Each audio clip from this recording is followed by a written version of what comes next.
in its real essence, put into action, will never forget the foundation of beingness. Figure this out. I've gotta take all this on. So we need to come from a position of power and strength. All black people are free at the same time, or nobody is free.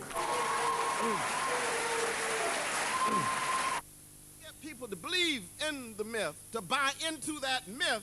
Inspire you or inspirit you. That's what it is, regardless of what you believe. And so if we think of a huge pyramid, at the top portion of the pyramid is our superconsciousness. Africa have become and is becoming. Ashe. It's the nature of the African. The African is spirit. What and who you attracted subconsciously can now be vigorously pursued. Hail Jehuti, architect of truth. Give me words and power that I may envision the course of events of my life that I must follow. 60 degrees of knowledge, all in all or nothing. When intersected, the alpha becomes the omega. Quickly, that days can be posed against night. Founded Liberia with the intention of Christianizing and westernizing their heathen brothers. There are many religions and many groups of people, and we cannot find ourselves through someone else's path. Y'all gonna have to get this together. I'm gonna say some of us lost some melanin. Free your mind so your bad black ass will follow.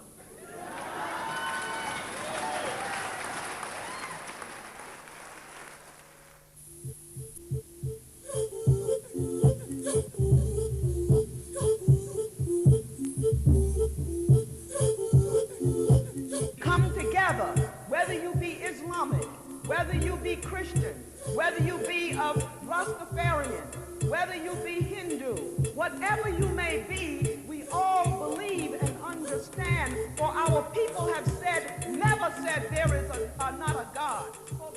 Upon him said, I come not to bring a new religion, but to restore that which was given in the beginning at creation. The hallmark of African civilization is a high moral standard. If we look, and if we are consciously looking, we can take anywhere we are, extract, understand it, and utilize it to help our children. We have a cultural issue before us. Census. It is about to embark on the process of transformation. Hail yourselves, African people, transversing eternity, walking among gods, like shuttles flying across the loom through the threads of time.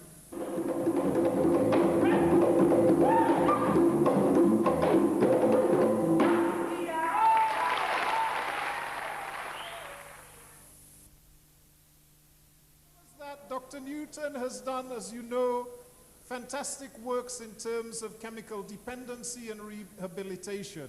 She co-hosts a weekly radio show called Wellness Alert, and also dealing with the stress test.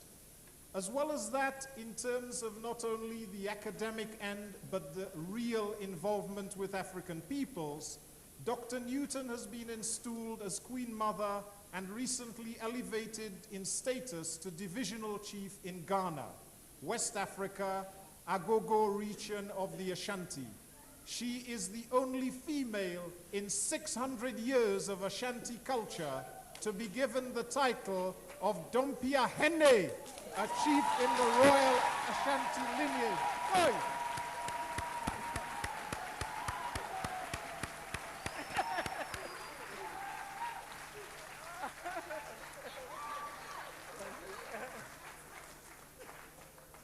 In terms of her recent work, Dr. Newton's works, Jehuti's works, have involved one recent one called Empowering Women of Color, another book called Melanin Upstairs, and also a book to come out in October called Early Sexual Trauma in Black Males. So as well as looking at the academic, Sister Jehuti has always gone down to the basic elements of survival, as well as looking at healing processes in their widest sense as they affect us. Without more ado, over to Sister Jehuti speaking on Heru, and let's, on the balls of our feet, give it to her.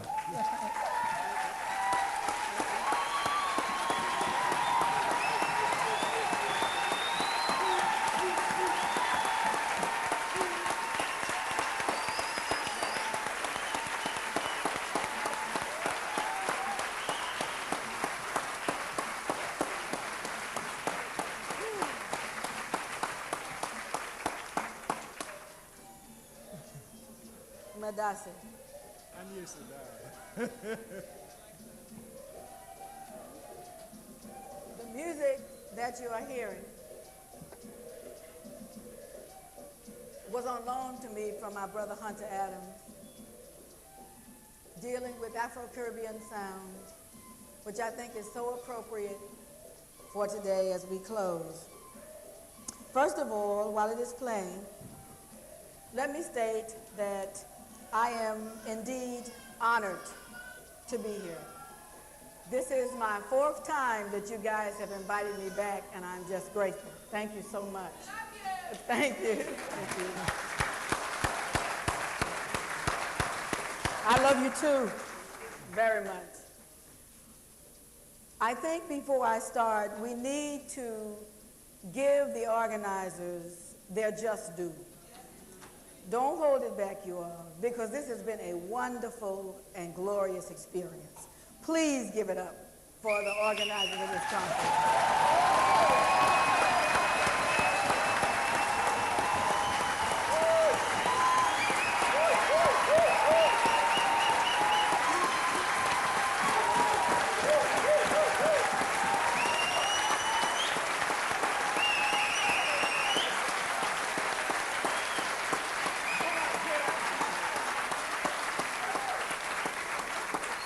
And now I have to give it up to you for being the last speaker and staying and not leaving. Thank you very much.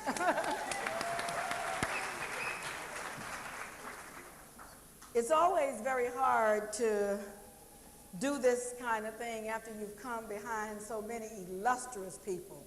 Haven't we had a wonderful and glorious 2 days? Yeah. Haven't these people just titillated every neuron in your body to do some things it never did before? And I'm just telling you, it's just like, it's better than going to church. Better than going to church. I hope you got saved this time. When I'm always given a topic, now some of you know by now that when I come to lecture, I only talk about one thing. Can somebody tell me what that is? You heard it. Which is always the only topic that I know. And I think we've had our minds liberated to something wonderful these last 2 days. So I'm very honored and humbled to come behind my illustrious brothers today. And the beautiful and eloquent speeches of yesterday with my brother James and Hunter and Sister Jocelyn, they were all wonderful. And so in talking about applying the knowledge,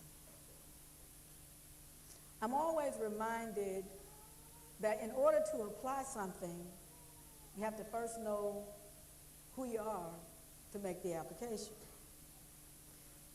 So I say to my brothers and sisters, dear African people, do you know who you are? Can you utter the name of your soul and bring yourself back to light? Can you speak your own destiny, create life from yourself, for yourself, as Tamu created Ra? From the light of your works, do you really know who you are? I don't think so. And in the classic vernacular, if you don't know who you are and you don't know where you're going, I don't know what you're doing. And so in looking at who we are and listening to the words that we've had, I'm reminded of a book that Dr. Asa Hilliard introduced me to, Awakening Osiris, and by Nomandi Ellis, and I'd like to read a few words as we open in that regard. And I'm going to paraphrase it because I think it will be more applicable to what we're doing. O African people, the doors of your perception are now open. What was hidden has now been revealed. It is yourselves you see in 1,000 colors, swirling in the liquid light. You are where the sun sets below the mountains. You are in this body. You are stars rising above the clouds, hung by a thread from the ocean moon. Hail yourselves, African people, transversing eternity, walking among gods, like shuttles flying across the loom through the threads of time. We are all one place, one cloth. Man's life endures. May we come and go, African people, in and out of heaven through the gates of starlight. As the houses of earth fill with dancing and song, so fill our houses in heaven. We come in truth. We sail a long river and we row it back again. Isn't it joy to breathe under the stars? We African people are sojourners, destined to walk 1,000 years until we arrive at ourselves. Having said that, let me say that I am also honored to have this dedication of the program to our giants, Scobie and Lesterveld, and now Brother Omar Wally, Malcolm X, but more importantly to Madame Fatisek, who I was first introduced with Charlie Finch to her. But I'll tell you a story to show you how God works and how you don't always know the path in which you're traveling.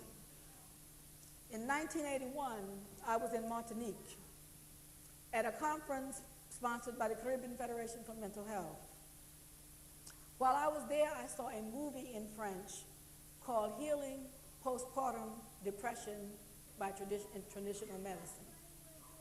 At the time, I had no idea that the person that I saw in that movie was Madame Maja Fatisek. It was being presented by a French psychiatrist who happened to be married to a Senegalese woman from her village. And since I didn't speak French, I was doing my best to try to read through those, subscripts. And so I invited him to Baltimore, Maryland in 1985 to the first Transcultural Congress of Psychiatry, in which I had the pleasure to chair.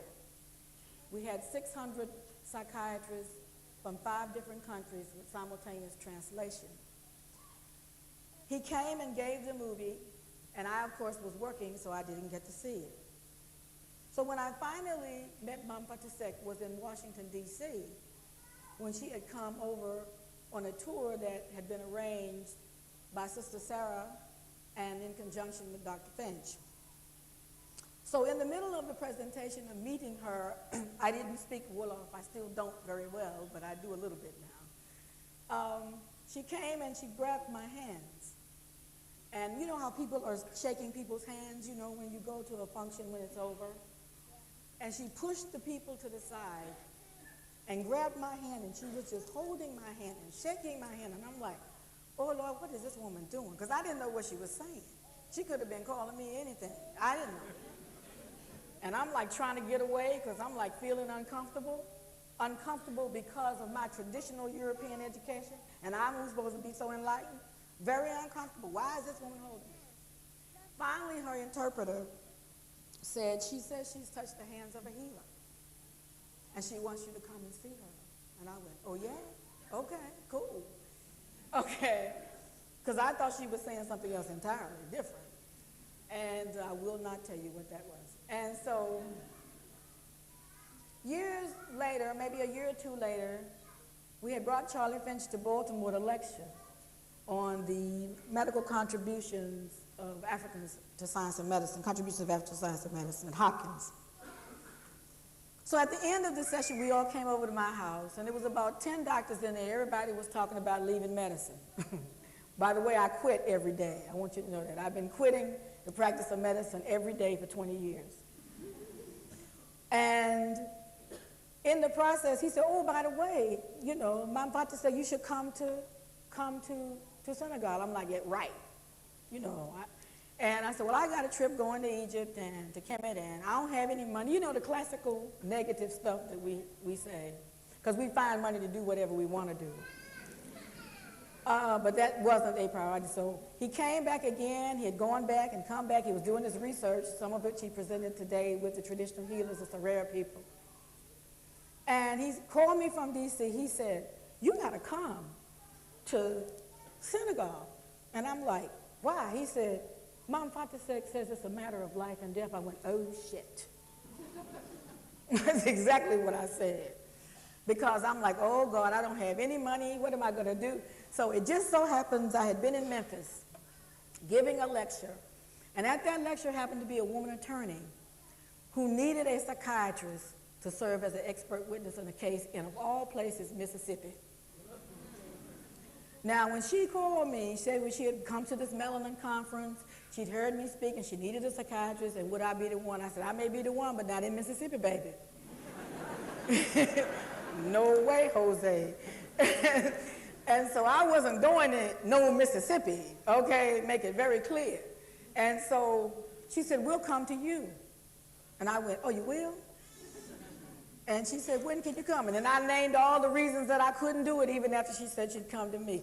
And then I said, she said, we'll come. Whatever day you give us, we'll bring her there. You do the assessment so I can go to court. I said, well, if this woman is serious, you know I'm being real typical Western now, then she'll pay me whatever I ask her. So I asked her for $3,000 for 1 hour's work. And I got it.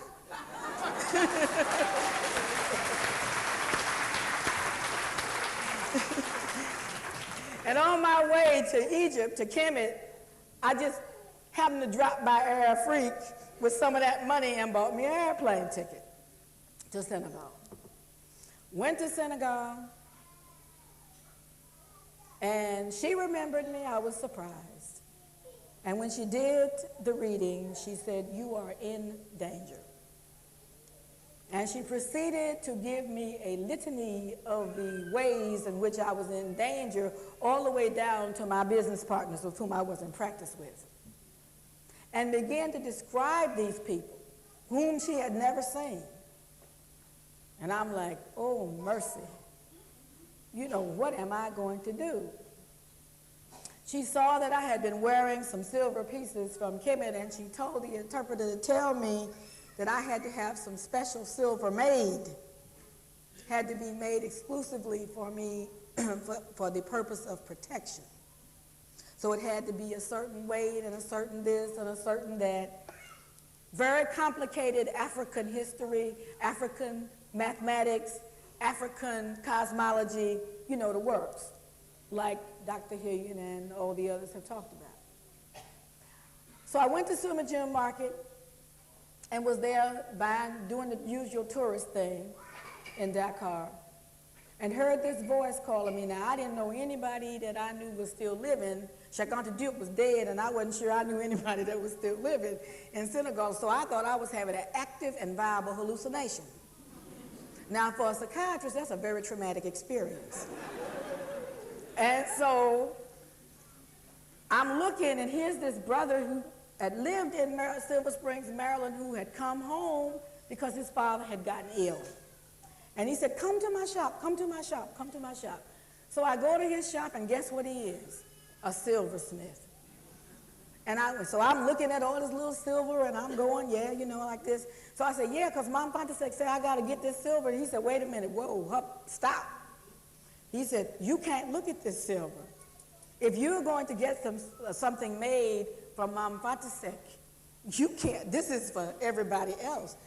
Boyfriend grabs me by the hand, pulls me in the back, clears off this little dirty stool that I don't think anybody has sat on in years, and sits me down and says, wait a minute. And he goes to this book in the back and says something to his uncle, whispers something in his ear, and then they go to look at some other kind of pieces. And all of a sudden, it's a different experience for buying this silver. This is not just a bracelet or a ring or anything anymore. This is an experience. It took them 45 minutes to come up with the correct calculations for what this silver ought to be and how it ought to look. They didn't write anything down, but it was all oral. So we made it. They made it, told me they had to come back and get it. So they brought it to the hotel. I happened to be sharing a room with someone at the time, so I can't say that I truly was crazy. About 3 o'clock in the morning, I felt something at the end of my bed. I awakened and it was a man sitting there. Now, I had not invited anyone to spend the night, okay? Let me make it real clear. There was a man sitting there. And I know I'm taking a bit of time, but I just want to bring this because I want to make it real clear what we're really doing here. And so I'm like, who are you? He's got his back to me.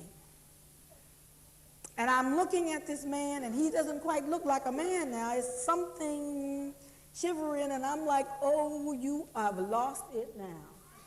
So I called the name, nothing happens. I said, who are you, who are you? So I'm talking so loud, I wake my roommate up. When I wake her up, she looks over there talking about, oh, why you didn't tell me you was bringing somebody into the room?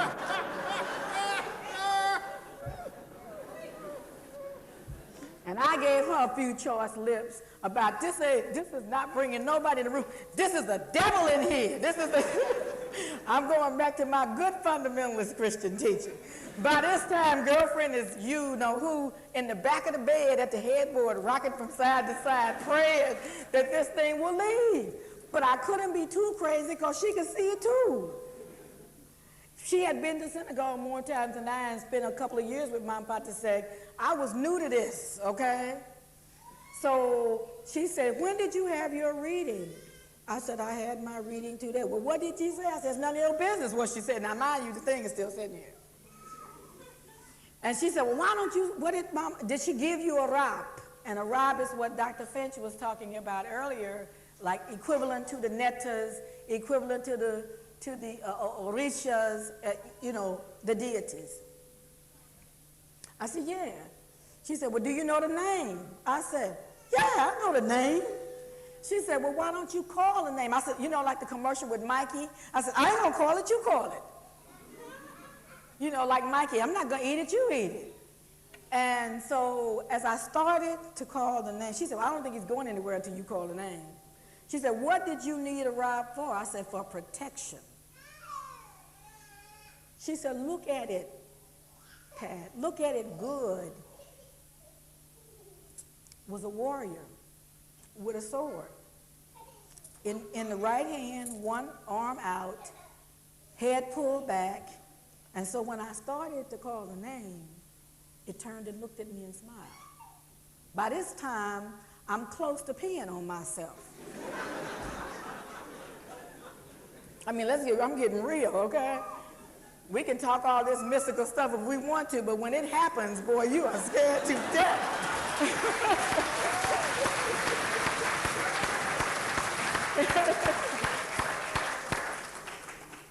And the more educated and the more indoctrinated you are in Western thought, the scarier you are. And so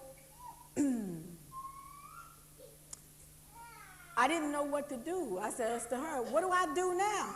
She said, talk to her to shut up and let me go back to sleep. And I called her a B word. I did. I was scared. So I crawled under the covers, and every 5 minutes, I peeped out from under the cover to see if it was still there. Finally, by morning, it was gone. And I'm running down to say, oh, y'all know what happened to me? So-and-so, so-and-so. And all these other people have been to see Mom Patricia before me. You know what they looked at me and said? You had a visitation from your rod. We've all had them. And I'm like, I could have had a heart attack and died. Why didn't somebody tell me? And it turned out that that piece of silver was the medium by which the contact was being made.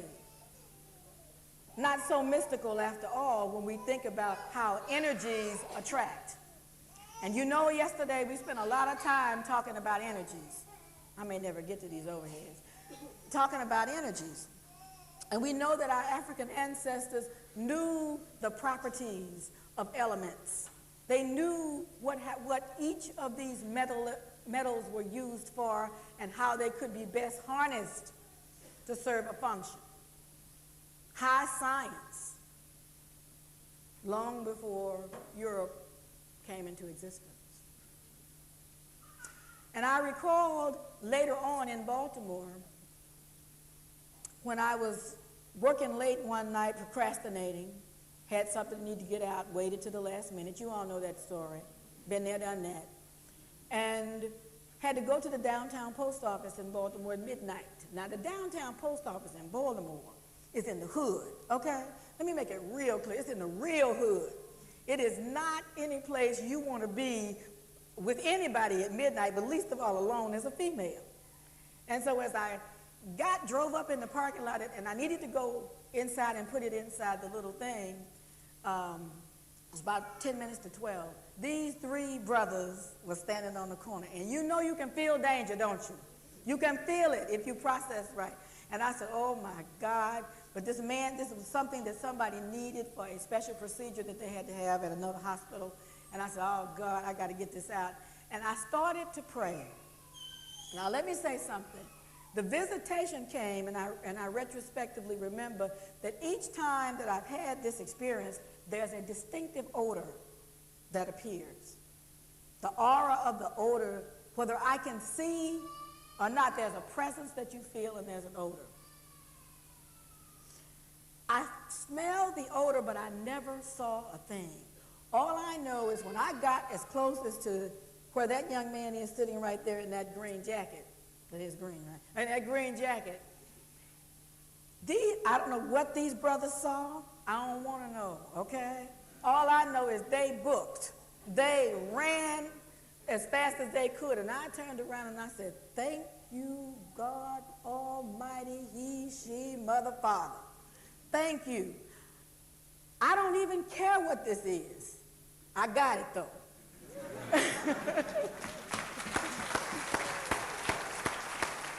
I don't care.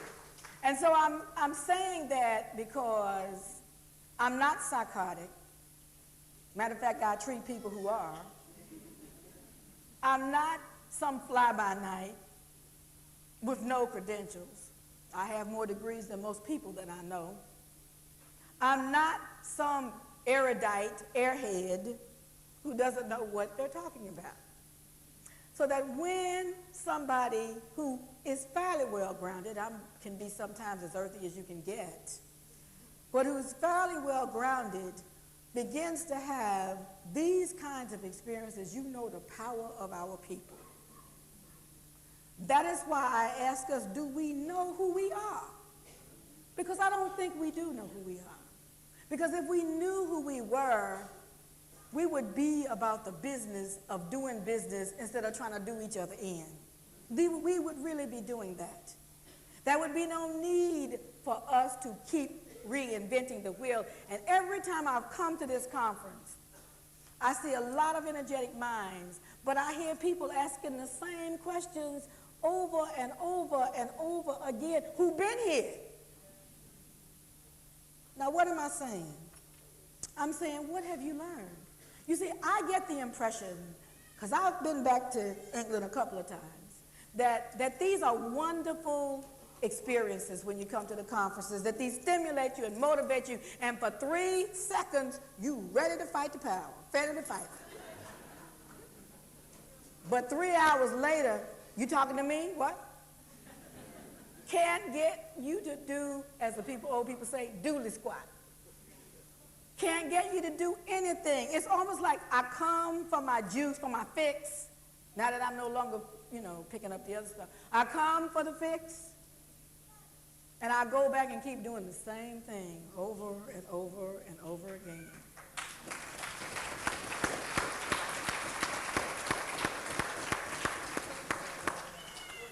And it amazes me how a people who are the direct descendants of the originators of human existence, of the originators of high science and high math and art and literature and all these things can be so stupid.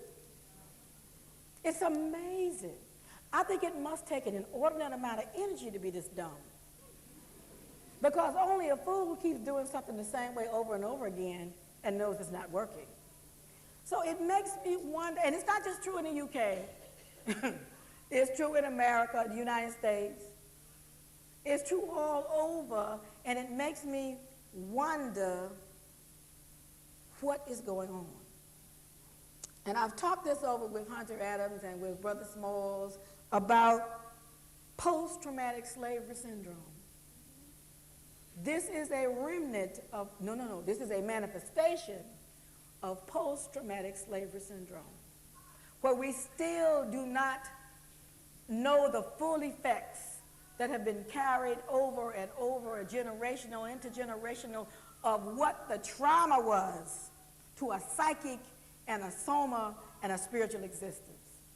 We have taken some people and put them in the hollows of slave ships with no light and no sunlight and no substance, people whose very existence depend on the sun, and what has come out of that has been something that is strong in one sense, but have had some genetic and permanent alterations of our psyche. You don't have to like it, but it's true. And because of that, then you superimpose that on a cultural and environmental condition of chattel slavery, where you then disconnect or dissect that person from their normal spiritual growth and developmental processes after you've already weakened them by denying them the sunlight. And you give them data sets that destroy, that create death and not life. And I say, well, it's amazing that we were even able to get this far. It's amazing. But it's like Arma says in 2000 Seasons, though. Not all of our people are willing to accept this call of death, no matter how sweet. And so those of us who remain, who remember these remnants of our culture, of our history, of our beingness before slavery, have a charge that is beyond belief. Because we have so many of our brothers and sisters who do not know who they are, who do not know where they came from, and certainly have no idea where they're going. And as a result of that, we are a people disenfranchised to some degree from ourselves. But in that process, we have, as I told you last year, the biological link to our history. That is our melanin. That is the capacity of our people to reclaim that which they were given. You see, when human beings first were evolving in nature, before human existence, the earth was not the place that we know it now. It was an anaerobic, without oxygen existence. And over time, as we developed the process of photosynthesis, oxygen became a byproduct of that metabolic process. So the world went from 0% oxygen to 21% oxygen as we know it. In the process of that evolutionary experience, melanin came into being as a way to minimize the production of to free radical, the impact of free radicals on living organisms in that environment. So that oxygen was not the norm in the beginning. And so we had the first hormone and the first pigment, melanin, melatonin, created as a way of protecting us from our environment. Y'all following me? Protecting us from our environment.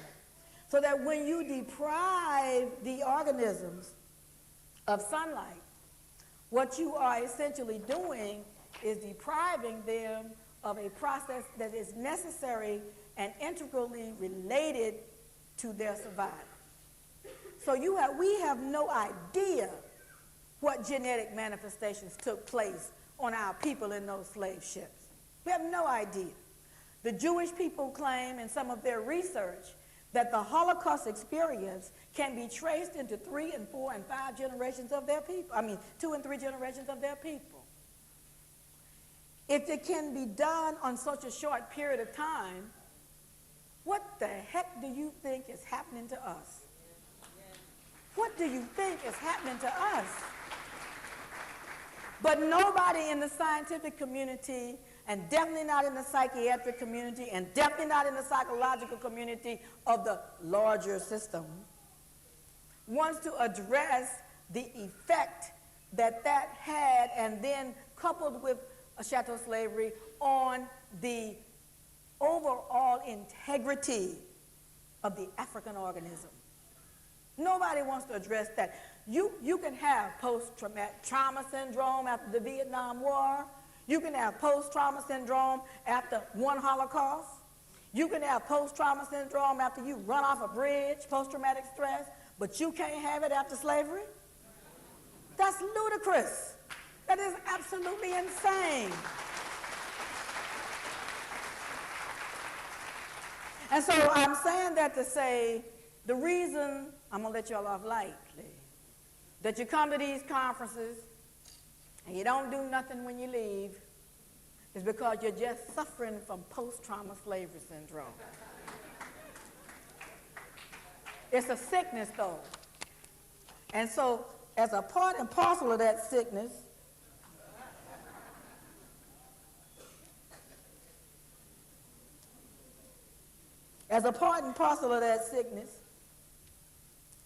I hope I don't get in trouble. I'm getting ready to get in trouble now. As a part and parcel of that sickness,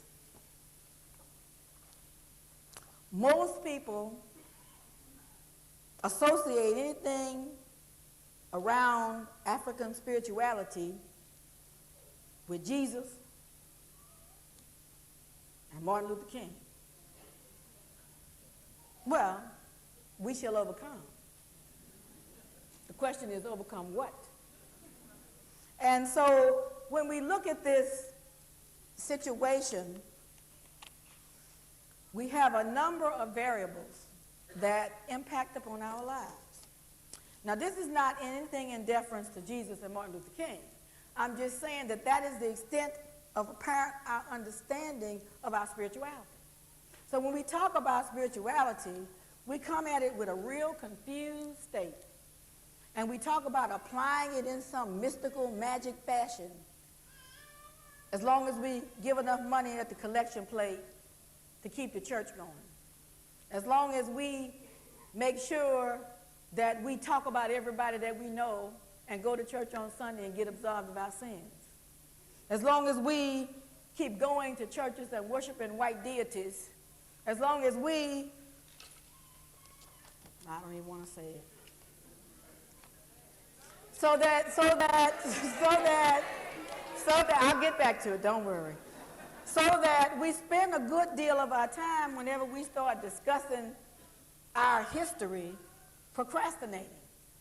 Now, my question as a psychiatrist is, what do you procrastinate? Do you procrastinate your relationships? Do you procrastinate your Africanity? Do you procrastinate doing things that you ought to be doing to help yourself out and applying the knowledge, as they say?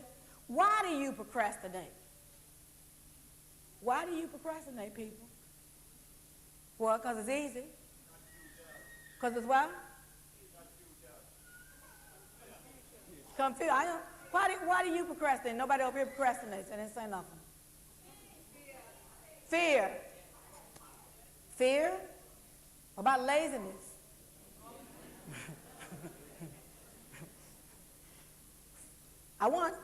What helps control procrastination? Doing what? Doing what? What does that mean? You know, this is call and response. You're talking to a black woman now. You got to give me more than that.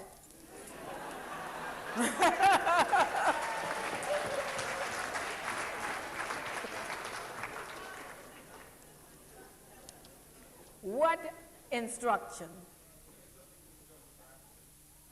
What does that mean?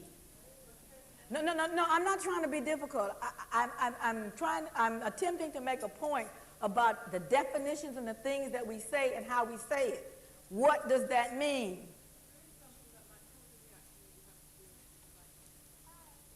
Doing something that might cause a reaction that you might not know how to deal with.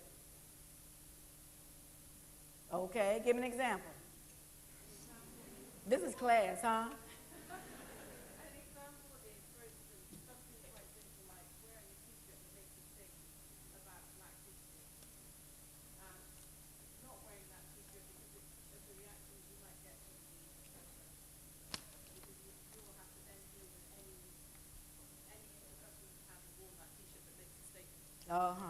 Okay. Anybody else have any examples of why we procrastinate?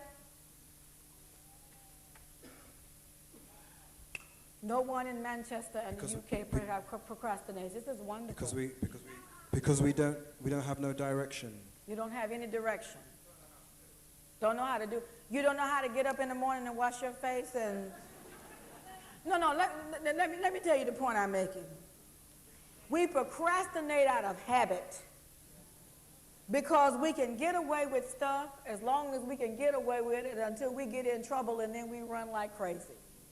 And that is a learned behavior. That is a behavior that we learned as a product of our our deacculturation in the belly of the beast. That comes from having been taken care of in one way or the other. And having had other people think for you and do for you and tell you how to tie your shoelaces and wipe your behinds.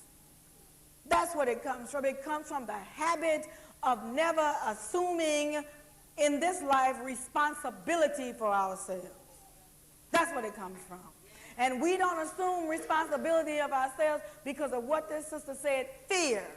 We are afraid that somebody might not like it. That's what we're afraid of. And so therefore, because somebody might not like it,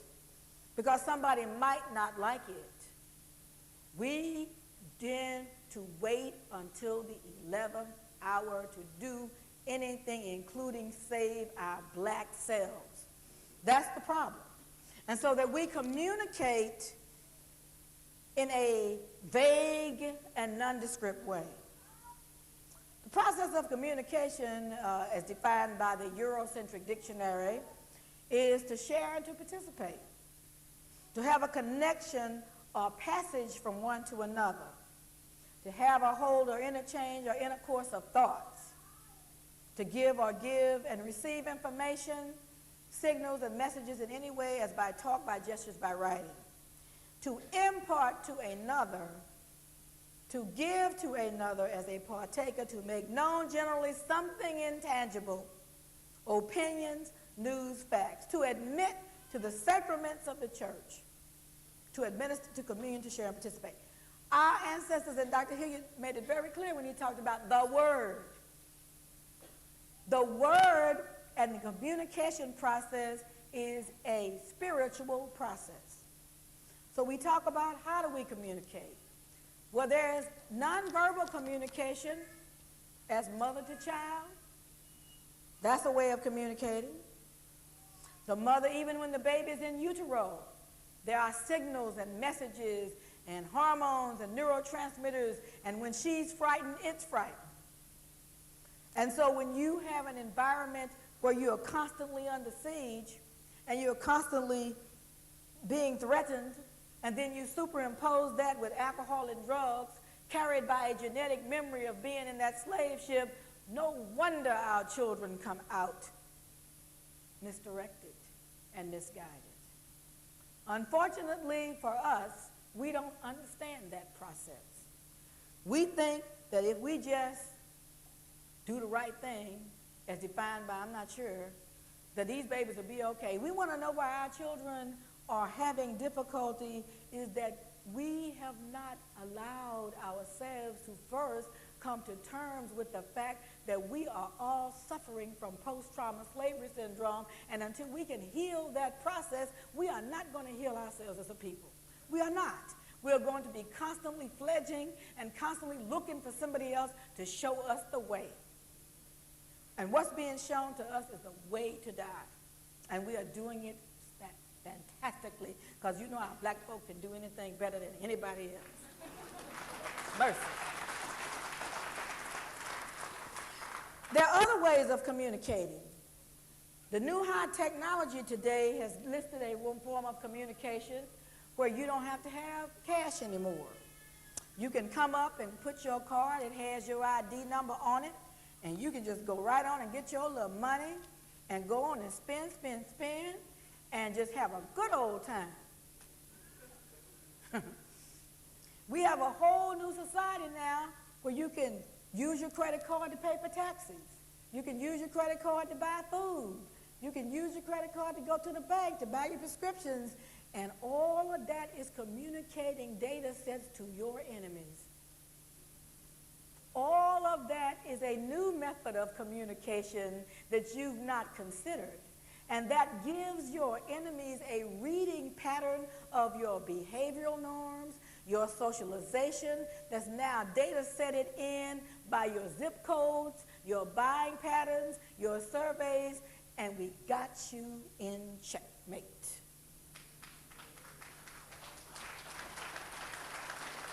You see, when we talk about applying the knowledge, we got to talk about minimizing our exposure to risk again. And part of post-traumatic slavery syndrome is to consider only using data sets and cards that you know cannot really trace you. That means making sure you only use them for things that are not really significant. I mean, taking an airplane ride is not really significant unless you're going to do some serious business for our people. Then you may not want to know somebody to know where you went. But all I'm saying is that when you do this, you put yourself into a pattern, into a grid, into a spreadsheet, into a statistical profile that allows us to plan your future and allows your enemy to control that future. So this is a new form of slavery. You're not in the hull of the slave ship anymore. You're out in the sun. And everything is being tracked and being traced. You're being monitored. You're being measured. Remember communication. Now we have in medicine this whole new communicative thing that talks about faith and healing. Can spirituality promote health? Doctors are finding some surprising evidence. Now you know that's not new to us. You know we've been laying on hands and talking and praying and chanting since Shep was a pup. We can go all the way back to Kemet, where when they used to use these words and incantations when they made their magic formulae, they used these words and incantations to bring about the healing process. That's not new for us, but we act like it doesn't exist. I can remember when we were talking about Lester Belt Middleton and being cured. When Lester Belt got cured that time, I remember in Baltimore, in D.C., and several other places, people went into prayer circles and prayed for his curing all over the United States of America. Can you imagine what the impact it was? And he got cured too, didn't he, Asa? He got cured. Words. Power in words. And in that issue of communication and the issue of applying the knowledge, we have got to begin to look at how we speak. There are words that we use in our vocabulary that paralyze us. Words that paralyze are words that we use without thinking. And the impact that they have on how we think, feel, and act. The words in a list that I'm going to lay up here later, I call them PZ words. Words that paralyze. Because what they do is keep you from doing anything. I'll give you some examples. One of the most common words that we use, and I use this with my patients to have them make a list, and I want you to do this when you get out of here. For the next week, I want you to make a list of every time you use these PZ words. I'm going to leave it up here long enough because I want you to write them down, because I want you to check yourself. Words that we use to paralyze our psyche or can't. Try. Let me tell you about the word try. Try does not register in the brain. Okay? There is no word in any other language but English that approximates the word try. It is a mental masturbation of no consequence. It makes you feel good, but you don't get nothing from it. Okay? Nothing. And the brain doesn't even register that word at all. Try, hope. I sure do hope I get it. Well, nobody has gotten anything hoping for nothing. I wish up on a star. Ain't nobody got nothing wishing. Well, I'm calling it up. How you calling it up? Every minute you call it up, you thinking, Lord, I hope I do that. I mean, I get it, oh, Lord. The minute that you do that, you create a negative energy path that causes a deflection of the wave, because the old people say, be careful what you pray for. You just might get it. But yet and still, you don't pray for it, you hope and wish. And when you do pray for it, you in the back of your mind are going, I sure hope I get it. I really would like, I wish I could. Your brain is not registering that, so therefore you are not able to call forth nothing. Communication. You should have done that. You should have done this. Should have is a word that will get you in a great deal of trouble. Because that is like somebody telling you what to do. And the normal nature of human beings when they are challenged and they feel threatened is to do what? Fight back. So when you are talking to your child, you should have gone on and got those dishes washed immediately. And they looking at you, rolling their eyes, mumbling something under their breath, checking their necks like that. Because the child is not hearing that, they're hearing a challenge. Same thing when you're in your church groups or you're in community organizations. We're talking about applying the knowledge, right? You have to change the way you talk to people to get things done. You must change the way you talk to yourself to get things done. And as people, African people, we have got to change our vocabulary to go back to what it used to be. Saying only what we mean and having it have power. Nobody believes us because we're not believable. We don't even believe ourselves. And so we got to stop wishing and hoping and trying. I ought to have. But, yes, but. Well, you didn't get it done. I know. Yeah, but look. You either do something or you don't do it. You either will do it or you won't do it. You either did or you didn't. But you can't and you can't, somebody else's fault. One of the problems that I see with a lot of young African men when they come to therapy is everybody else's fault. I could have done it, I could have done it, but. So-and-so happened, but. The issue is you did not do it. The reason why it didn't get done is irrelevant. You either do it or get out. It's basic, you know. So it's the dynamic of having acquired in the culture of the language of our oppressors words that continue to oppress you. Are y'all following me? Words that continue to keep you lockstep mentally in chains. Having doubt about your abilities is a paralyzing. If I say, well, I don't know, I doubt. You know, those of us who are in business for ourselves have interesting phenomena. Those of you who work for somebody else probably have never had, well, you may have had this experience. But whenever you got ready to start your business, you had 1,000 people telling you what would not work. even if it was a part-time business and you already had a job. All these people who have never worked a day for themselves can give you experience on how to run your own business. And it's always the people that love you. They are the first ones to tell you what you cannot do. They're the first ones to make it hard for you to control your own destiny. Why is that critical? That is critical because African people, we are not going to be freed economically until we own our own businesses and employ our own people. Hello. It is not going to happen. I'm not here to talk about mystical stuff. This is applying the knowledge. And so I can say that, but it means nothing. If we don't have 5 people in this room who leave this conference and talk about going together to form a business because we know you don't have enough money to do it by yourself. Uh-oh, there lies the problem. 5 people working together to do the business. There is difficulty in that dynamic for African people because in the language of our oppressors, we do not trust each other because we have been taught that the old shouldn't trust the young, the black shouldn't trust the light skin, the male shouldn't trust the female, and everything should depend on Chuck. Everything. Chuck, you know?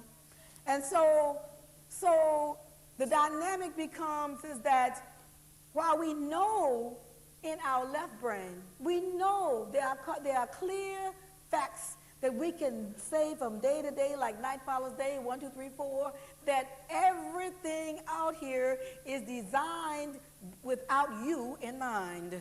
We know that. I mean, we don't have to be told that, but so many ways. And yet and still, we know that, and we keep hoping for a better day, wishing for a brighter tomorrow, hoping that the beast in some people call humans will become a lamb. I don't think so. I don't think so. Because the experience is, why should they? They got you working for them, got you slaving for them in the modern era, post-slavery era, got you eliminating each other through violence, got you telling everything that goes on in the business. Why should they change? Now, we know at a high level that they have to change to save their own soul, but that's not what we're operating at right now. We're operating at where you are. Because, see, I'm not interested in what these other people are doing, okay? I'm interested in what you are doing and not doing. And what you are not doing is, first of all, imparting to yourselves and to your children words that empower you to heal this post-trauma slavery syndrome. Because the first thing has to be the Word. In the beginning was the Word, and it was black. Okay? It was black. And we have to bring that Word back and begin to start looking at what is going on. The second issue that gets us in trouble that we have to change and apply is the issue of morality. The issue of morality. What does moral mean? It means relating to, dealing with, capable of making a distinction between right and wrong. Relating to, serving to teach, or in accordance with the principles of right and wrong. Good or right conduct and character. Hunter Adams did a beautiful job yesterday talking about right intentions, right thought, right speech. You don't even know what he's talking about. Ethics. Practical lessons calculated by any story. One of the ways that African people teach morals is through fables. In Ghana, it's the old Anansi stories. They have all these, Anansi did this and Anansi did that, and all of it is to teach a principle. And so when we start talking about morality and what's right and wrong, I would be remiss in my duties if I didn't talk about cloning. Be very remiss in my duties of what's right and wrong. We have in the world a situation which has been going on for a while, just now getting public, where people, animals have been cloned right here in this part of the world, I think. America just isn't telling their story, let me tell you. And so on this particular, it asks, will there ever be another you? Your clone might be eerily like you or eerily like somebody else. Moral and ethical behaviors. Let's talk about cloning. So let's say we could manufacture another human being like we did the sheep. Would we manufacture with that human being their gene pool that would carry certain diseases, certain kinds of maladies? Would we be able to manufacture and clone creative and intuitive processes? Would we be able to manufacture and clone spiritual presence and being? Or would we have exactly what we have now, carbon copies of people who look black and act white? Because I think some of y'all are clones. Y'all can't be real. I know, it's tough, isn't it? Some of y'all cannot be real. Some of y'all have to be humanoids. You can't be human because no human being would do to human beings what some of us do to each other. You can't be human.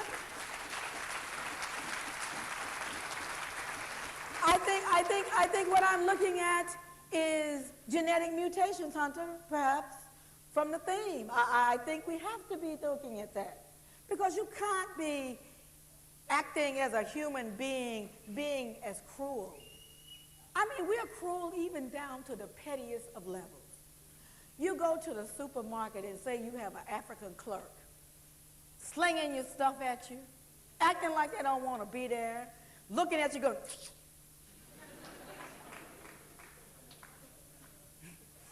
you know what I'm saying?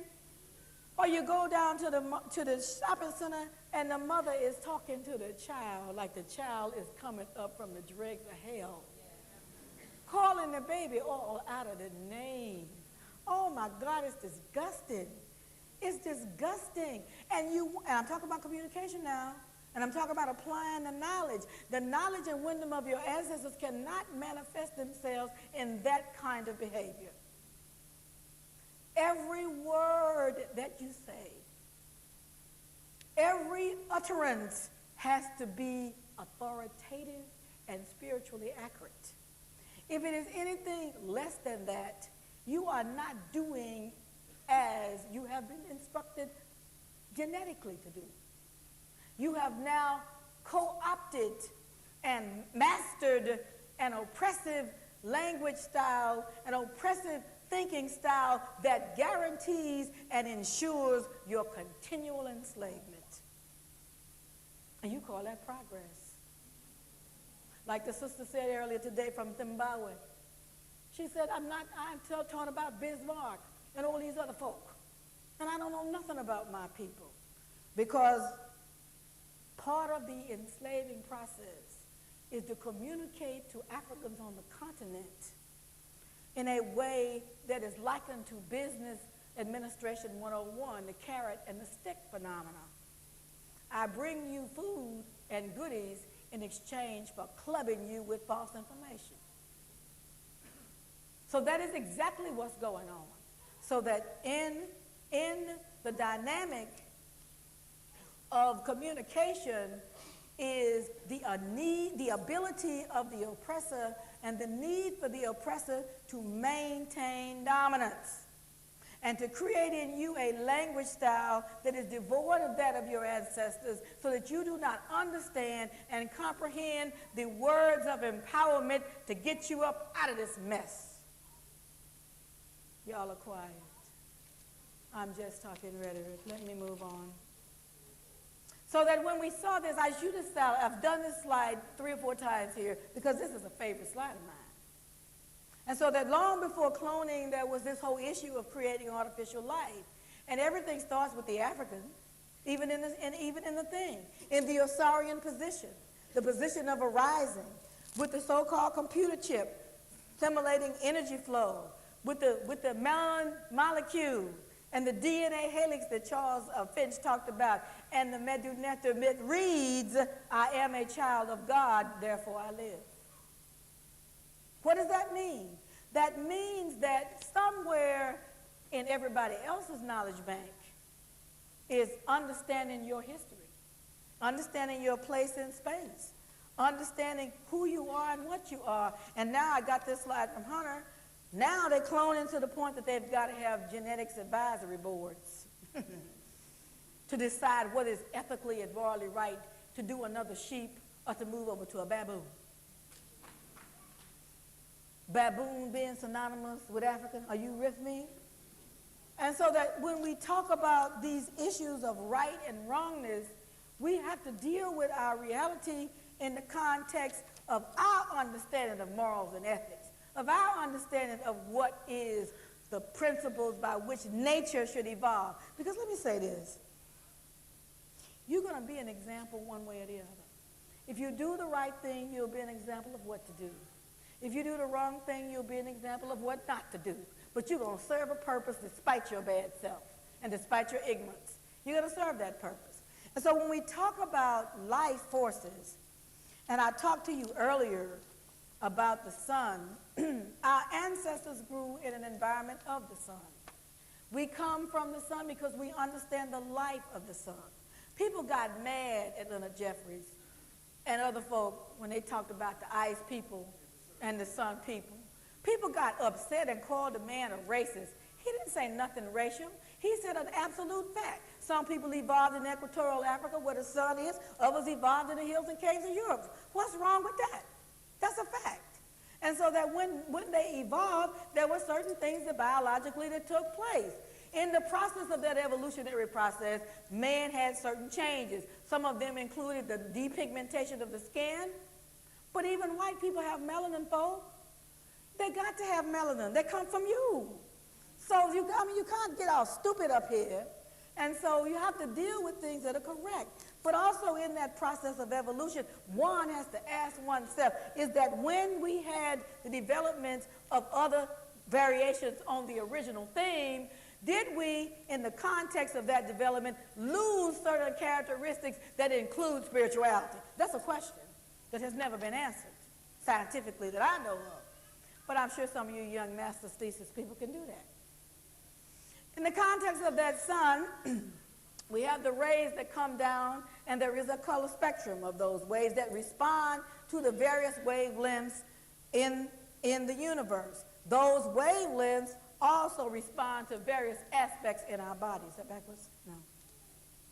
And according to the East Indian tradition, which is many remnants of an African tradition, there is these aspects of the body that tend to reflect those wavelength patterns. We can see that manifested in medicine because we can take and use, as our ancestors did in the healing temples of Kemet, they use color and light, they use sound, they use it to create certain healing tones in order to manifest people for curing. And we can show today, this day, in modern medicine, so-called, that if we use color spectrums and subject you to a color spectrum light phenomenon, we can change your blood pressure just by changing the lights. This is important because this was called pseudoscience. This was called pseudoscience. Now that it's in the medical textbook, it's not pseudoscience anymore.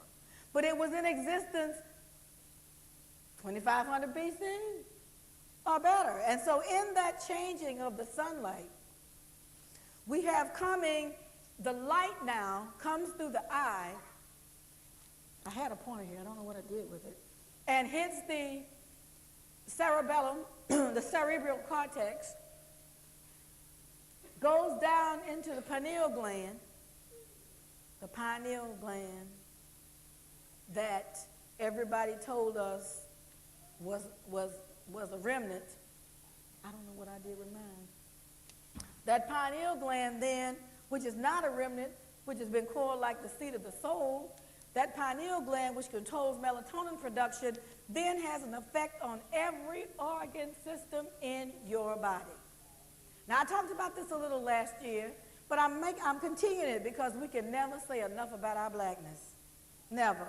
And so that in that context, every organ system in the human body is affected by the nature of electromagnetic energy, the nature of the reflection through wavelength patterns in color, in light, in heat, in cold. All of these things have an effect. Now, this becomes critical for those of us who have to deal with an environment that is anti-life. Regardless of whether we're white, black, yellow, green, purple, or blue, black. We live in an environment created by certain groups of people who don't know anything about life. The structures from the lights that we live under that destroy melatonin production, all of these things are anti-life. Now, if we look at this thing,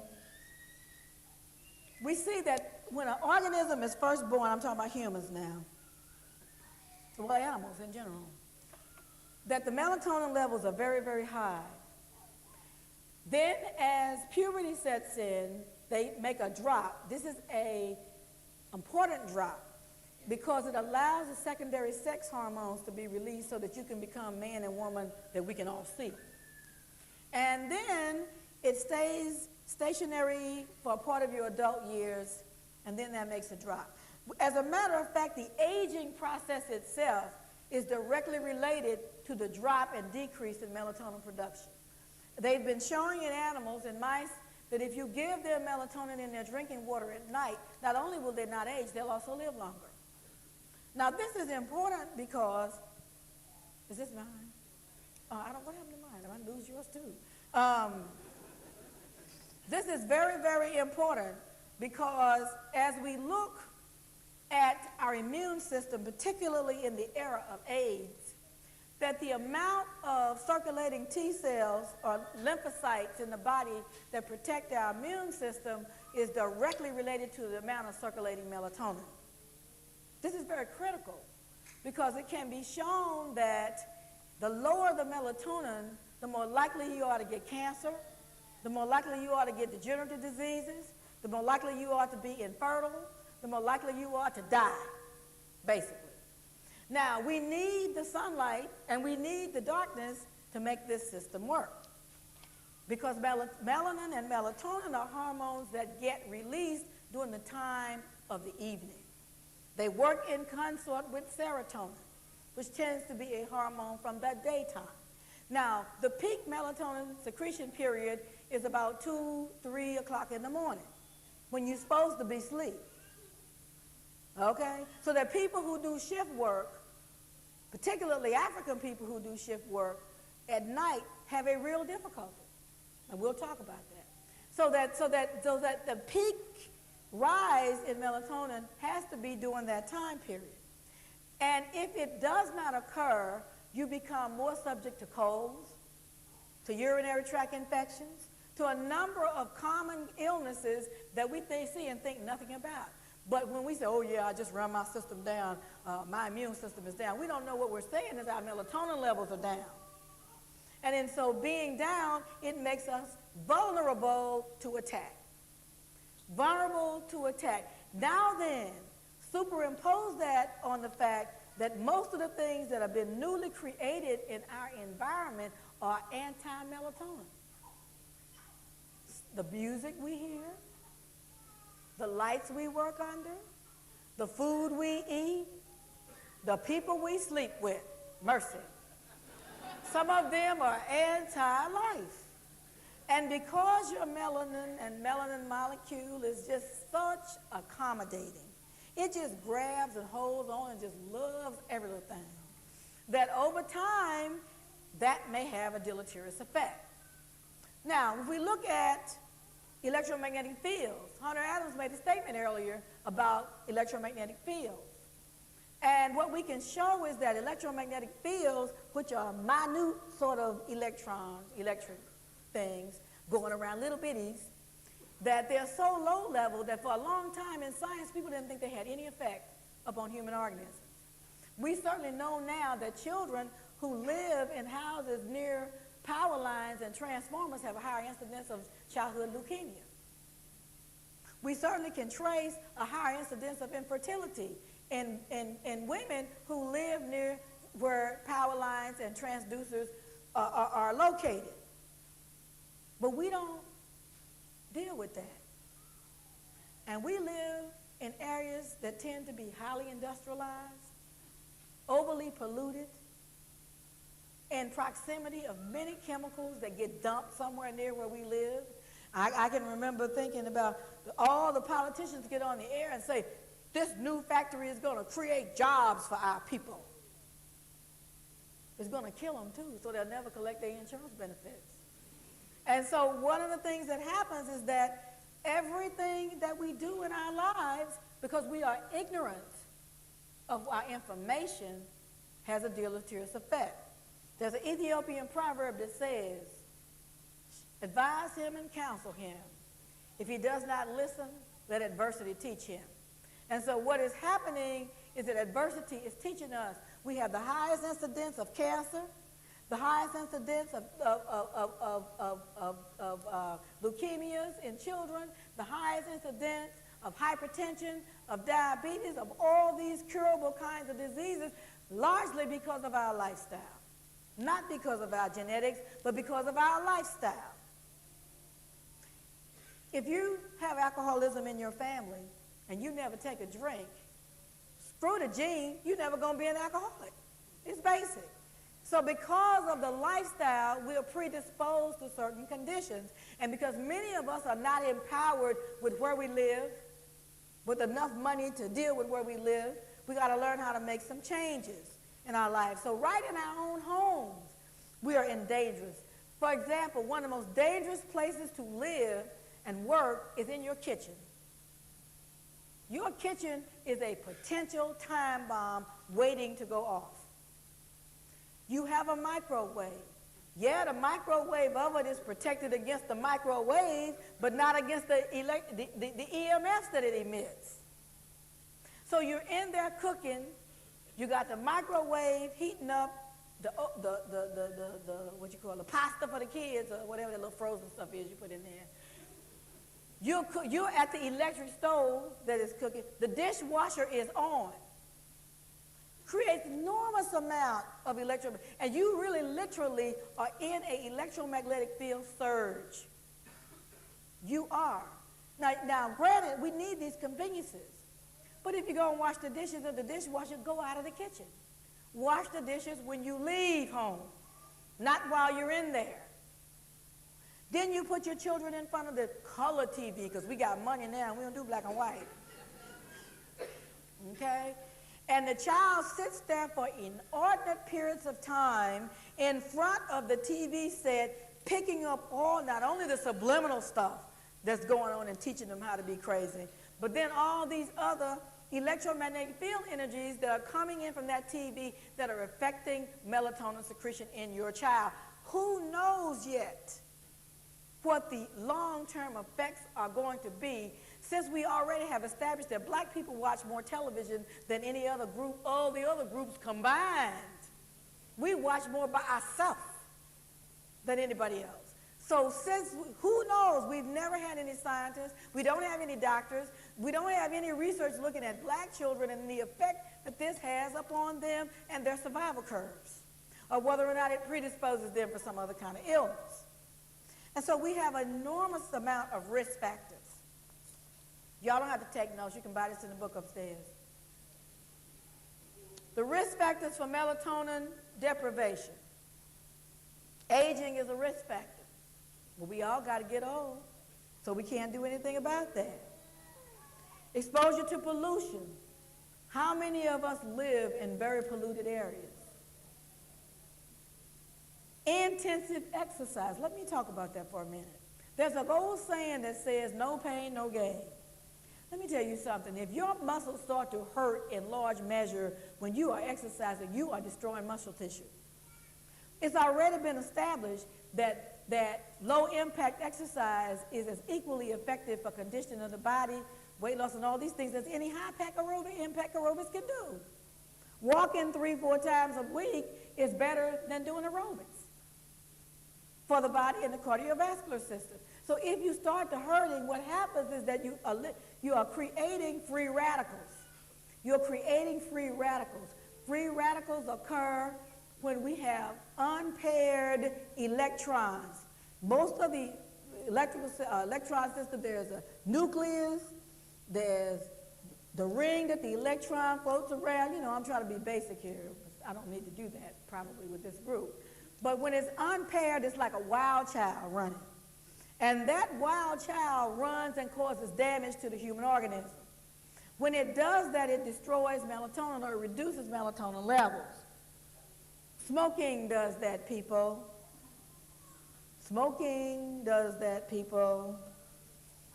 Frequent travel does that. So I advise people like myself who do a lot of traveling that when they get to where they're going, because they either got to change their diet, which you probably won't be able to do because of the jet thing that's going on, is to actually, I advise them to take 2 milligrams or 3 milligrams of melatonin so they can get themselves back in track because they don't have time to catch it up.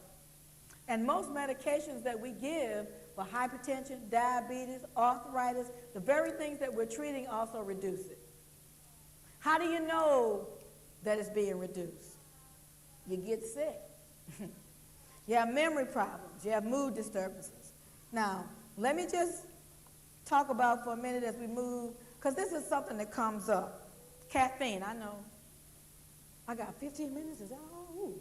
Okay, I'm getting there. 15 minutes. Caffeine.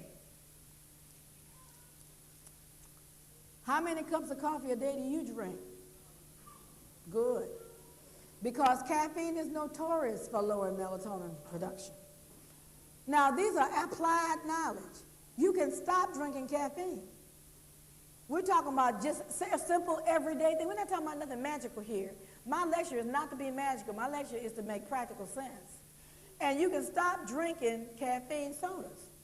You can stop drinking caffeine, period. You can never stop your exposure to electromagnetic fields. The only operative term here is prudent avoidance. Prudent avoidance.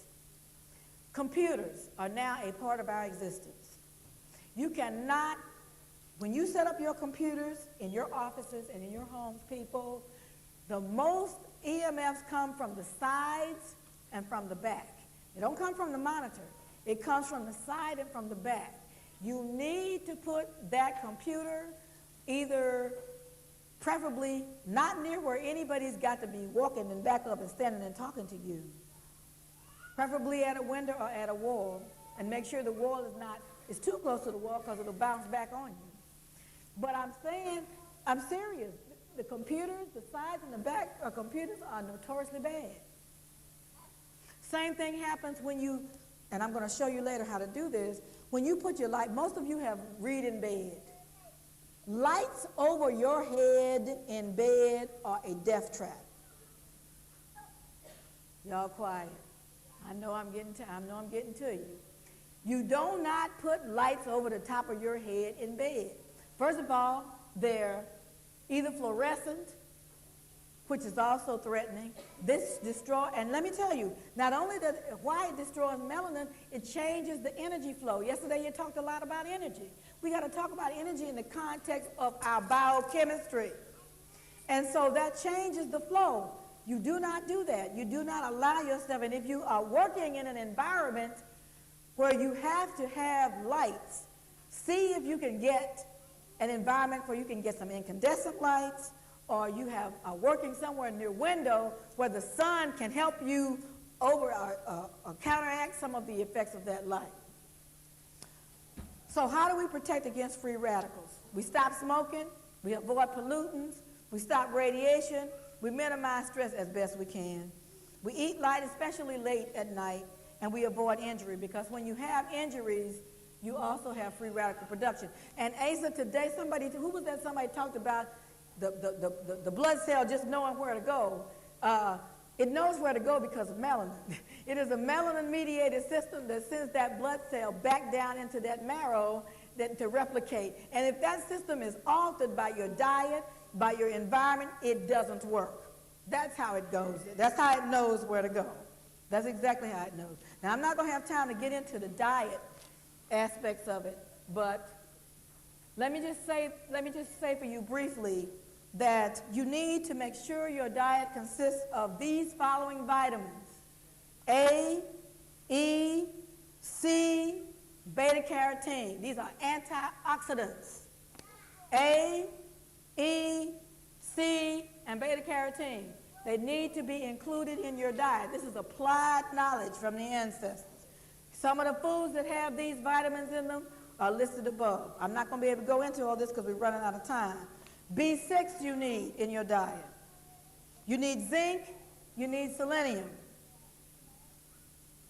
You all can get the information about what it consists of after we finish. I just want to get through this. Now, Dr. Hilliard has said in his book, The Maroon Within Us, that the function of education is preparation for employment and the 3 R's, including modeling, respect, responsibility, feedback, recognition, and love. So it's more than that. So that when we talk about changing our diet and being educated and informed about our EMFs, this is because we are talking about learning to love ourselves. And in learning to love ourselves, there are some basic rules that we need to do. First of all, every day, let's apply this. Every day you need to have a plan for that day. I've got 10 minutes, so I got to be quick. A plan. That means you need to have long and short range goals. They need to be quantifiable goals that you can look at yourself and say, by so-and-so such a day, I'm going to stop procrastinating. By so-and-so such a day, 3 of us are going to put together $50 a month to create an investment fund that by the end of 2 years we can use to empower ourselves to employ ourselves. That's what I'm talking about, applied science. And then every day you must meditate. You must get up in the morning or in the evening and you must commune with the Spirit. A person who fails to commune with the Spirit is already dead. So just eating all this stuff is nothing else. You're already on the way. You must use visual imagery. You must see yourself accomplishing your goals. You must plan. If you don't know where you're going, any road will do. You must use exercise as a way of balancing your energy. I'm almost done. And in the process of doing that, let me just offer you some tips because I'm running out of time. I knew this was going to happen. We use incense, and the Africans use colors. They use incense. They use all kinds of sounds to make things better. So I've taken a moment to show you some of the incenses that you can use to help you in your meditation and help you in your process. Psychic development and growth, you don't write them down. You can get them later, but I just want you to see some of the things that we use, our ancestors have used as healing mechanisms for a long time. For meditation, to even help you sleep better. I use aromatherapy. I think I even have some oils up there. I gave some of these people some aromatherapy today, and they was jumping and dancing all over the place. Clairvoyance and divination, that the smells that you have are important. I wish I could get through this. Oh. That we even need incense to help us harmonize and balance our existence. That we need them to break spells. Oh, we're getting kind of mystical here. We need them to break spells that people, through their words. See, I'm not talking about no mumbo jumbo. People can say things and create an energy force that's so negative for you that you will be about dead. People can say such vicious and vile things out of their mouths to the point that they're almost killing you.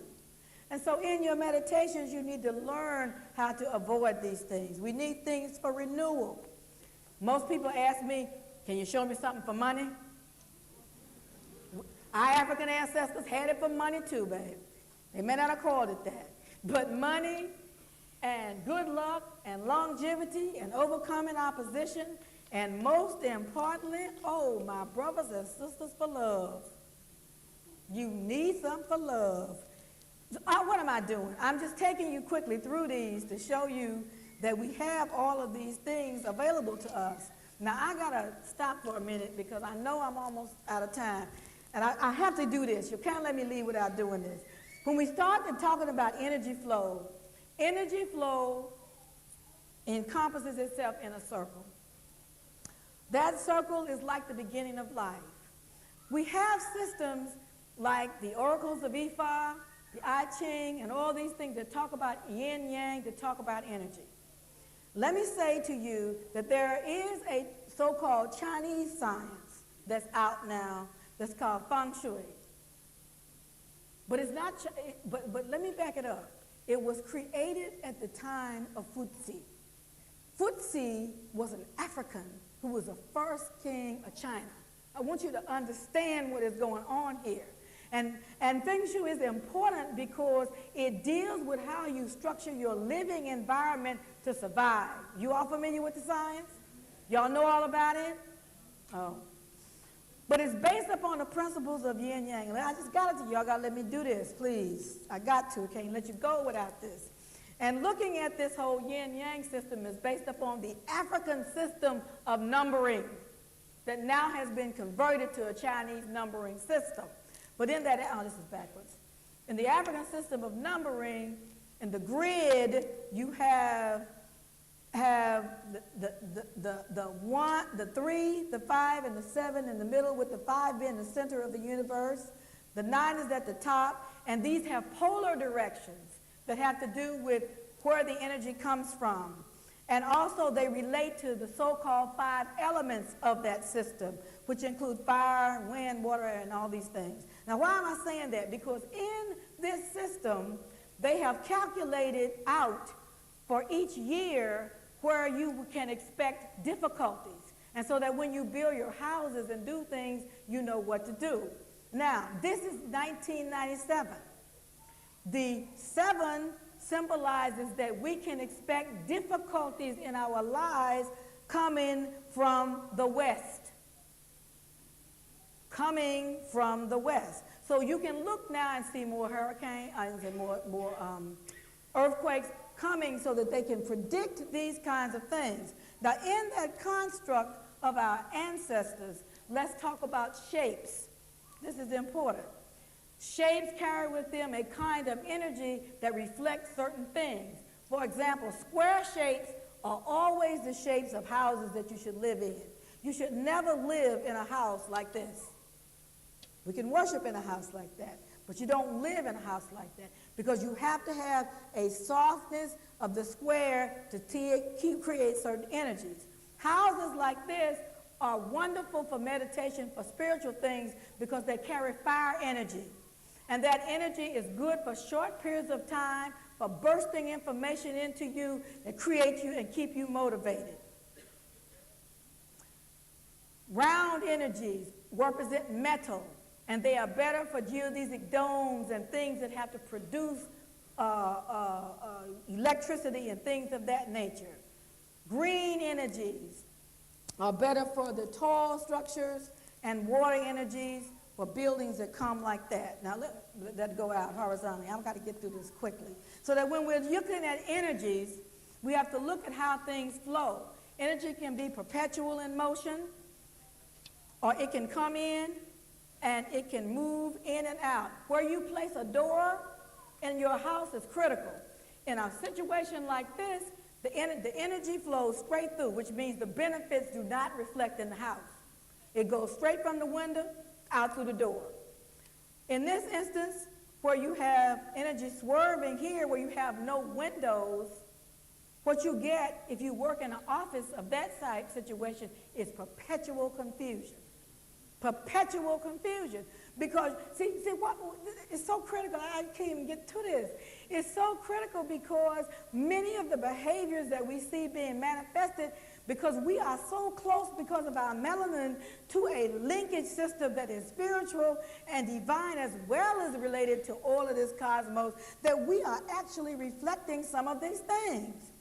And so, for example, if your bedroom has this kind of energy, like the energy you in places of worship, you will never have peace. You cannot sleep in a room that looks like this, because what you have is a constant bombardment of this fire energy. Likewise, if there are lots of beam structures like this over your bed, you will have problems. Now, I'll share this, and I'm almost done. I have moved my room in the hotel at the Ramada Inn 3 times since I've been here. I have moved 3 times. Now, Brother Smalls thought he was helping me move my bed. I think he thought I was just being a you-know-what. The first time I moved was because smoke was in the room. It was supposed to be a smokeless room. It was smoke. The second time I moved was because the structure of the room was in such a way, because I do have some basic knowledge of this, I knew that the room had an energy the way it was constructed that would be detrimental to me. So I moved. And Sister Jocelyn, no, they saw me every time they saw me. I was at the elevator moving. And I was moving not because I was being difficult, but because there were certain principles that the room violated that I knew would not be conducive to my existence. And so it's important to know these things. And so that a room that has beams that's running straight across your bed, you cannot sleep well. You cannot sleep well because the energy is deflected down into your chest, and it gives you problems with breathing. Are you all following me? Because this is serious. And we don't look at these things when we are looking and living. And when we live in environments, for example, that are like this is dangerous because energy comes in and hovers around in a way that is negative. Now, let me show you a couple of buildings that have built with fire energy. I'm going to get through this in just a minute. Here is the Taj Mahal. This is not an appropriate structure. Beautiful, but not appropriate. If you look at the science of energy, there's too much energy going directly into the main hall. And in the old African systems and in the old systems created during the time of Futsi, that when you have too much energy going directly in the house, it leads to the downfall of its occupants. And shortly after this was built was the downfall. This kind of structure, which is the Opera Center in Sydney, Australia, tell me your people don't know what they're talking about. This is a fire structure. It's excellent because it has the water behind it. And whenever the water in front of it. Whenever you're in a situation, do never put a house with water behind it. Why is that important? And I'll say this and then I'll be done. In the old system, the Chinese system created by the African Futsi, there are 4 major animals that have to be looked at. When the house, say, is in the center, in front of the house there must be fire energy of the phoenix. The phoenix bird, you know the story of the phoenix bird, right? The fire energy of the phoenix. And then the fire energy of the phoenix bird is the bird that goes forward and it surveys and it allows you to be able to do planning. On the left side of the house is the energy of the dragon. And as a matter of fact, in Chinese, they call the dragon the left side. The dragon energy is the energy that allows you to have spiritual connection. It's in the heavens, never seen, but it affords spiritual connection. To the right side is the energy of the tiger. This is the energy that is your protecting energy, the energy that can either protect you against your enemies, or if it's allowed to get out of control, will destroy you. And the back side is the tortoise, or the turtle. And this is the energy of metal, silver in color. It's the energy that protects you from the rear. Like a military tactic. It guards you against evil. So that when you are building a house, let me just get through this right quick, or if you are living in a structure, in a house, you do not want to ever have your apartment be near a high-rise building that is taller than the one you're living in, unless it is on the left side, because this will stifle your ability to grow. It will cause you to have a great deal of difficulty in trying to manage your affairs. Likewise, you do not want to live in a house that has a sloping roof. I'm talking about this because we don't know these things. And these are things your ancestors' houses of worship did not look like the houses they lived in. And so, because it blinds your vision. And so I'm not going to get a chance to go through all of this, but let me just say that if you have such structures, for example, if you've ever been to Goree Island, you've seen the entranceway to the slave house, right? And you see steps that go off both sides. Steps that go off both sides, according to the ancient African tradition, is like having 2 tongues. Means you can never have peace because they're both competing with each other. Very important point. Now, I know I'm not going to have time to this, and I'm getting through, so I won't go through all these. You can talk to me about these later, but we can talk about you never want to have an entrance to your doorway be straight to the street. If it's straight to the street, it creates ability for you to be robbed, for you to have negative things take place. If you have a doorway that has rock garden in the front of the house, that is obstructive because it doesn't allow energy to come in. You want to place the rock garden to the side if you have to have it, but not at the doorway. So that when you're building houses and putting shrubs and things out, you have to know these things. You do not put plants in your bedroom, ladies and gentlemen. So that when you send sick people plants, please remove the plants at the end of the day. The body, there is a normal carbon and oxygen exchange. The plants are fine during the daytime because they absorb carbon dioxide and give off oxygen. But at nighttime, when the plants are in a different cycle, it'll be just the reverse. So what you're literally doing when you send plants and you keep them in the room of a sick person at night, you're promoting their illness. You all knew that, right? And so as I end, this is terrible. So that we have to talk about things to do. There's a lot more of this. And we could have a workshop on this sometime. Things to do to synthesize our energy fields so that we can learn to live better. We first of all got to find our personal power space. And that's a space wherever you are that you feel the most grounded and the most secure and the safest. We have to use less fluorescence lights if we can. And if we can't, then we're going to have to replace that with things in our diet and maybe even supplementation with melatonin to keep our cells healthy. We're going to have to do some reordering of our priorities. And it's going to mean that if we can avoid working at night, we're going to have to stop. If we can avoid dealing with negative people, and we usually can, it's going to have to stop. If we're going to rehearse some healing techniques that we have to begin to use. All of these things are symbols of what Dr. Finch said earlier, transformation. Because we have to transform our lives in order to be able to do the work that we have to do to survive in this next millennium. And in the context of that, my colleague of mine, a girlfriend of mine, Aline Ferguson, has written what we call some affirmations. I'd like for you to read these affirmations aloud with me because they're very important for us to all do. Let's go through them together. First, I am a child of the universe and I am loved. Today, I am healing, whole, and complete. My body is capable of complete health and encompassing healing. I am healing the disease that is currently residing in my body. Each day I am becoming stronger, healthier, and more complete. Health and healing are my inalienable birthright. I am committing myself to living each day as it comes. I cannot change yesterday and can best affect tomorrow by living fully today. Each moment I am honestly attempting to acknowledge my thoughts, feelings, joy, and pain. I am not guilty of causing disease, but I am responsible for my own health and healing. These affirmations should become a part of your daily ritual. They should become a part of that which you use like you get up and brush your teeth.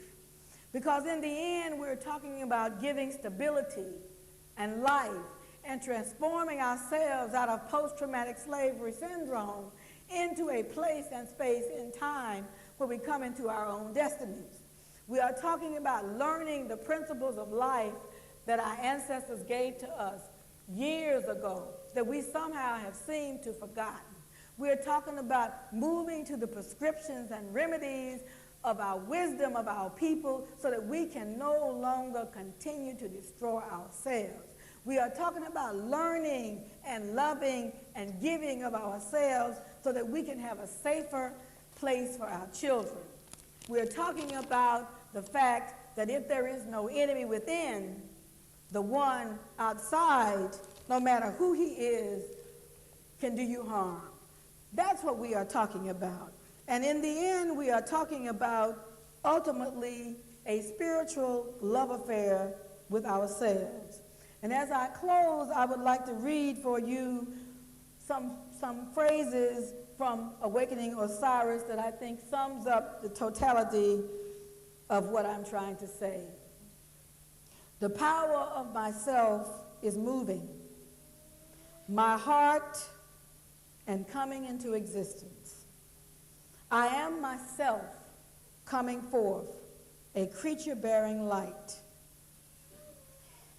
Though spirit within, you are myself, my power, my ka, the fire of God. May we create words of beauty, houses and wonder. May the labor of thy hands be mirrors unto God. May we dance, African people, in the Jari and the dawn of heaven's blessing. May we be given God's duty, a burden that will matter. May we make our days be holy. May we know ourselves like we know the very pore of our skin. May the God's fire burn in our bellies and our hearts. May we be stronger than these bones that we have and these bits of flesh. May the health of our people be the wholeness of divinity. On earth, may we walk before the gods. We are old people, been in this world a long time, traveling among strangers and in strange faces.